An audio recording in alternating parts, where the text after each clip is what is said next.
अब आइए सबसे पहले जानते हैं कि मृदा क्या है। तो देखिए, भूमि के सबसे ऊपरी परत को मृदा कहा जाता है। ठीक है, भूमि की सबसे ऊपरी परत को क्या कहा जाता है? तो मृदा कहा जाता है। अब देखिए, मृदा का निर्माण चट्टानों के विखंडित होने से यानी टूटने से और वनस्पति तथा जीवों के सड़ने गलने से मृदा का निर्माण होता है और यह प्रक्रिया लाखों वर्षों तक चलती है। उसके बाद मृदा का निर्माण होता है।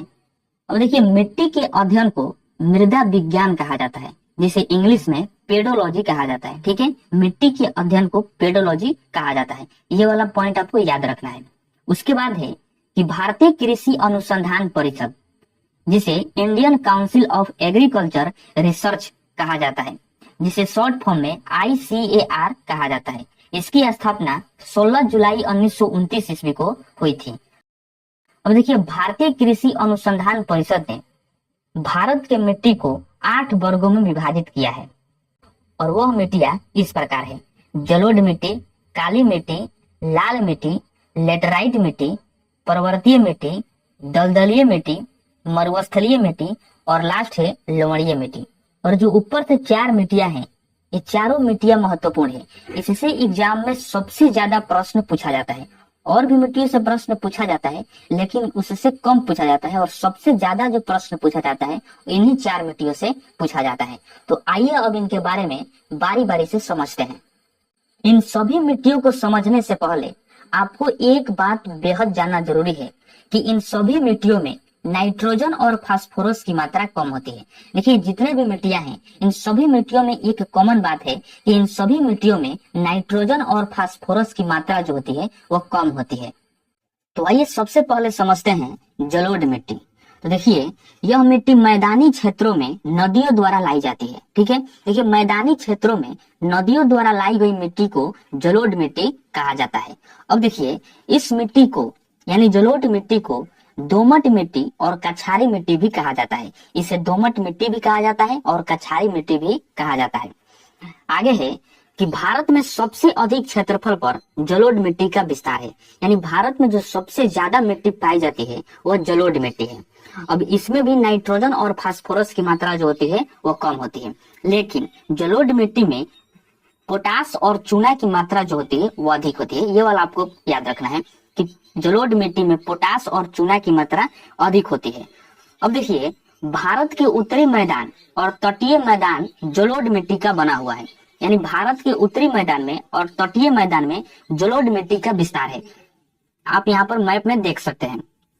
अब ये गेहूं के फसल के लिए सबसे अधिक उत्तम होता है। ठीक है, जलोढ़ मिट्टी में गेहूं का पैदावार जो होता है वो सबसे अधिक होता है। आगे है कि जलोढ़ मिट्टी 2 प्रकार की होती है, बांगर और खादर। तो आइए मैं आपको समझाता हूँ कि बांगर क्या है और खादर क्या है। तो देखिए, वैसा जलोढ़ मिट्टी जो पुराना हो गया हो तो उसे बांगर कहा जाता है। यानी पुराने जलोढ़ मिट्टी को बांगर कहा जाता है और नई जलोढ़ मिट्टी को खादर कहा जाता है। आई होप कि आप समझ गए होंगे। आइए अब देखते हैं काली मिट्टी। अब हम समझते हैं काली मिट्टी को। तो देखिए, काली मिट्टी का निर्माण बेसाल्ट चट्टान के टूटने फूटने से होता है। ठीक है, काली मिट्टी का निर्माण जो होता है वो बेसाल्ट चट्टान जो होता है उसके टूटने से फूटने से होता है। तो आइए समझते हैं कि काली मिट्टी का निर्माण कैसे होता है। तो देखिए, ज्वालामुखी जब विस्फोट होता है तो उसमें से लावा निकलता है और वह लावा हजारों साल बाद, लाखों साल बाद जमकर एक चट्टान का रूप ले लेता है, जिसे बेसाल्ट चट्टान कहा जाता है। ठीक है, और यही चट्टान हजारों साल बाद धीरे धीरे फूटने लगता है, टूटने लगता है और टूटने के बाद महीन कण में तब्दील हो जाता है और उसी महीन कण जो होता है वो माटी का रूप ले लेता है। ठीक है, वो मिट्टी का रूप ले लेता है जो काला होता है, इसलिए उसे काली मिट्टी कहा जाता है। अब देखिए, इसे रेगुर मिट्टी भी कहा जाता है और लावा मिट्टी भी कहा जाता है। इसे लावा मिट्टी इसलिए कहा जाता है क्योंकि ये लावा से बना होता है। अब देखिए, काली मिट्टी में लोहे की अंश अधिक होती है, इस वजह से इसका रंग काला होता है। ठीक है, आप मैग्नेट देखे होंगे जो काला होता है, तो काली मिट्टी में लोहे की अंश अधिक होती है, इसलिए इसका रंग जो होता है काला होता है। और इस मिट्टी में चूना और मैग्नीशियम अधिक मात्रा में पाया जाता है। काली मिट्टी में चूना और मैग्नीशियम की मात्रा क्या होती है? अधिक मात्रा में पाई जाती है। अब देखिए, भारत में सबसे ज्यादा काली मिट्टी महाराष्ट्र में है। भारत में सबसे ज्यादा काली मिट्टी किस राज्य में पाया जाता है? तो महाराष्ट्र में। और दूसरे स्थान पर गुजरात में। दूसरे स्थान पर काली मिट्टी गुजरात में पाई जाती है। इसके साथ मध्य प्रदेश, उत्तरी कर्नाटक एवं प्रायद्वीपीय भारत में भी काली मिट्टी का विस्तार है, जिसे आप मैप में देख सकते हैं। अब देखिए, कपास के उत्पादन के लिए सबसे उत्तम मिट्टी काली मिट्टी को मानी जाती है। ठीक है, कपास के उत्पादन के लिए सबसे उत्तम मिट्टी जो है वह है काली मिट्टी, इसलिए इसे कपास की मिट्टी भी कहा जाता है। ये वाला पॉइंट आपको याद रखना है कि कपास की मिट्टी किसे कहा जाता है, तो काली मिट्टी को कहा जाता है। आगे है कि केरल में काली मिट्टी को साली कहा जाता है। ठीक है, केरल में काली मिट्टी को क्या कहा जाता है, तो साली कहा जाता है। और दक्षिण भारत में काली मिट्टी को रेगुर मिट्टी कहा जाता है। ठीक है, और उत्तर भारत में केवाल मिट्टी कहा जाता है काली मिट्टी को। अब आइए समझते हैं लाल मिट्टी को। तो देखिए, लाल मिट्टी का निर्माण ग्रेनाइट चट्टान के टूटने से होता है। ठीक है, लाल मिट्टी का निर्माण कैसे होता है, तो ग्रेनाइट चट्टान के टूटने से होता है। और ग्रेनाइट चट्टान जो है वो अग्नेय चट्टान का उदाहरण है।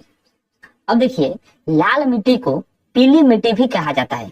क्यों कहा जाता है, देखिए, लाल मिट्टी की अधिक वर्षा सूखने के कारण लाल मिट्टी से रासायनिक तत्व अलग हो जाते हैं, तो लाल मिट्टी पीली दिखाई देती है। ठीक है, देखिए, लाल मिट्टी जो होता है वो वर्षा को अधिक सूखता है, जिस वजह से उसमें से रासायनिक तत्व अलग हो जाते हैं और लाल मिट्टी पीली मिट्टी दिखाई देने लगती है।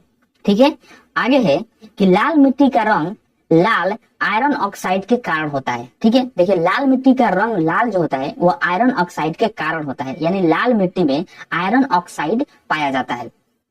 आगे है कि लाल मिट्टी के नीचे खनिज मिलने की संभावना अधिक होती है। ठीक है, देखिए, लाल मिट्टी के नीचे खनिज मिलने की संभावना बहुत अधिक होती है।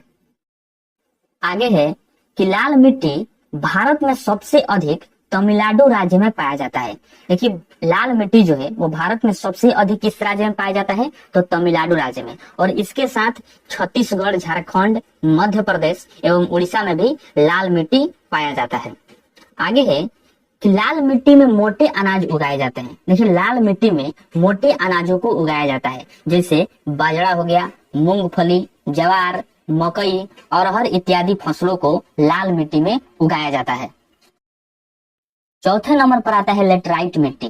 देखिए, लेटराइट मिट्टी का निर्माण लेटराइट चट्टानों के टूट फूट से होता है, और यह मिट्टी उस क्षेत्र में पाई जाती है जहां पर अत्यधिक वर्षा और अत्यधिक गर्मी पड़ती है। ठीक है, देखिए, लेटराइट मिट्टी का निर्माण लेटराइट चट्टानों के टूटने से होता है। ठीक है, और जहां पर अत्यधिक वर्षा और अत्यधिक गर्मी पड़ती है वहीं पर लेटराइट मिट्टी देखने को मिलता है। आगे है कि लेटराइट मिट्टी भी लाल रंग का होता है। देखिए, लेटराइट मिट्टी जो होती है वो लाल रंग की होती है। ठीक है, जिसमें आयरन और सिलिका अधिक मात्रा में पाया जाता है। तो लेटराइट मिट्टी में आयरन और सिलिका जैसे तत्व अधिक मात्रा में पाए जाते हैं। उसके बाद है कि लेटराइट मिट्टी भारत में सबसे अधिक केरल में पाई जाती है। सबसे ज्यादा किस राज्य में लेटराइट मिट्टी पाई जाती है, तो केरल राज्य में। इसके अलावा असम में, कर्नाटक एवं तमिलनाडु में भी लेटराइट मिट्टी देखने को मिलता है। लेटराइट मिट्टी चाय, कॉफी एवं काजू फसल के लिए अत्यधिक उपयोगी मानी जाती है। देखिए, लेटराइट मिट्टी में चाय, कॉफी और काजू का फसल होता है। उसके बाद लेटराइट मिट्टी की उपयोग ईंट भाटा बनाने में किया जाता है। बहुत ही महत्वपूर्ण प्रश्न है कि ईंट भाटा बनाने में किस मिट्टी का उपयोग किया जाता है, तो लेटराइट मिट्टी का उपयोग किया जाता है। अब समझते हैं पर्वतीय मिट्टी। तो देखिए, पर्वतीय क्षेत्रों में पाई जाने वाली मिट्टी को पर्वतीय मिट्टी कहते हैं। सिंपल है कि पर्वतीय क्षेत्र में जो मिट्टी पाई जाती है उसे पर्वतीय मिट्टी कहा जाता है। ये पहाड़ी ढलानों में पाई जाती है। ठीक है, ये कहाँ पाई जाती है, तो पहाड़ी ढलानों में पर्वतीय मिट्टी पाई जाती है। हिमालय पर्वत पर सबसे ज्यादा पर्वतीय मिट्टी है।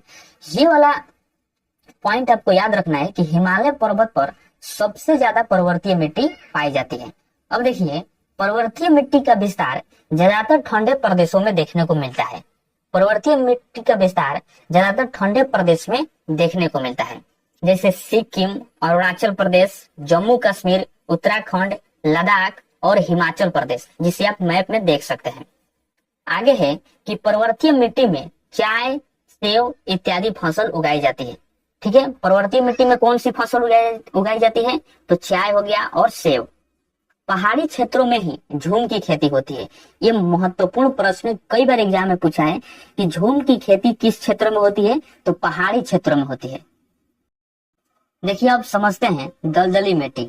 तो देखिए दलदली मिट्टी अधिक वर्षा वाले क्षेत्रों में पाई जाती है। सिंपल है, जहाँ पर अधिक वर्षा होगी वहां पर दलदल होगा, जिसे दलदली मिट्टी कहा जाता है। दलदली मिट्टी को जैविक मिट्टी भी कहते हैं। देखिए दलदली मिट्टी और जैविक मिट्टी दोनों सेम मिट्टी है। दलदली मिट्टी को जैविक मिट्टी कहा जाता है। आगे है कि दलदली मिट्टी में लवण की मात्रा अधिक होती है। ठीक है, देखिए दलदली मिट्टी में क्या होता है कि लवण की मात्रा उसमें अधिक होती है। और दलदली मिट्टी केरल में, उत्तराखंड में एवं पश्चिम बंगाल में पाई जाती है, जिसे आप मैप में देख सकते हैं। देखिए हमने 6 मिट्टियों के बारे में पढ़ लिया। अब 7वें मिट्टी को पढ़ते हैं, जिसका नाम है मरुस्थलीय मिट्टी। देखिए मरुस्थलीय मिट्टी बहुत कम वर्षा वाले क्षेत्रों में पाई जाती है। जिस क्षेत्र में बहुत कम वर्षा होती है वहां पर मरुस्थलीय मिट्टी पाई जाती है। मरुस्थलीय मिट्टी का मतलब होता है केवल रेत ही रेत हो तो उसे मरुस्थलीय मिट्टी कहा जाता है। देखिए मरुस्थलीय मिट्टी जो होता है वो बहुत कम उपजाऊ होती है। ठीक है, मरुस्थलीय मिट्टी बहुत कम उपजाऊ होती है और यह तेलहन के उत्पादन के लिए उपयुक्त मानी जाती है। यानी मरुस्थलीय मिट्टी में तेलहन का उत्पादन सबसे अधिक होता है। इसके अलावा ज्वार, बाजरा, रागी की खेती इसमें होती है। मरुस्थलीय मिट्टी का विस्तार राजस्थान में, गुजरात, दक्षिण पंजाब में देखने को मिलता है। अब लास्ट समझते हैं लवणीय मिट्टी। तो देखिए लवणीय मिट्टी क्या है? जिस क्षेत्र में जल का निकास नहीं होता है तो वैसे मिट्टी में सोडियम, कैल्शियम एवं मैग्नीशियम की मात्रा बढ़ जाती है, जिससे वो मिट्टी क्षारीय हो जाता है। देखिए जिस क्षेत्र में जल का निकास नहीं होता है, यानी जल का बहाव नहीं होता है, वहां से पानी निकल नहीं पाता है, तो उस मिट्टी में सोडियम, कैल्शियम और मैग्नीशियम की मात्रा बढ़ जाती है, जिससे वो मिट्टी क्षारीय हो जाता है। उस मिट्टी को लवणीय मिट्टी कहा जाता है। लवणीय मिट्टी को क्षारीय मिट्टी भी कहा जाता है। लेकिन लवणीय मिट्टी को कौन सा मिट्टी कहा जाता है? तो क्षारीय मिट्टी भी कहा जाता है। लवणीय मिट्टी केरल, पंजाब, हरियाणा में पाया जाता है। लवणीय मिट्टी किस किस राज्य में पाया जाता है? तो केरल में, पंजाब में और हरियाणा में। इस मिट्टी का उपयोग नारियल की खेती करने में होती है। ठीक है, देखिए नारियल की खेती करने में इस मिट्टी का उपयोग किया जाता है।